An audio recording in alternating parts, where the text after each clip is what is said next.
Xəzər rayonu Qala QTM-dən qidalanan əhali kollektorunun üzərində quraşdırılmış sənaye sayğaclarının yeni çəkilmiş sənaye kollektorunun üzərinə köçürülməsi məqsədi ilə 11-3-cü ay 2025-ci il tarixində saat 10:00-dan etibarən qaz təchizatı dayandırılacaq. Bu barədə Azərbaycan Dövlət Neft Şirkətinin Azəriqaz İstehsalat Birliyindən məlumat verilib. Bildirilib ki, qaz təchizatı dayandırılan müddətdə Qala kəndinin qaz təchizatında müvəqqəti fasilə yaranacaq.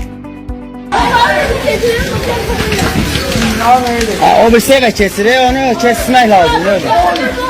Dünən paytaxtın Suraxan rayonunda güclü yanğın olub. Hadisə rayonun Əmircan qəsəbəsi ərazisində baş verib. Ümumi sahəsi 270 kvadrat metr olan kürsülü 2 mərtəbəli 4 otaqlı evin yanar konstruksiyaları və bitişik ümumi sahəsi 300 kvadrat metr olan 2 mərtəbəli 7 otaqlı evin dam örtüyünün yanar konstruksiyaları 40 kvadrat metr sahədə yanıb.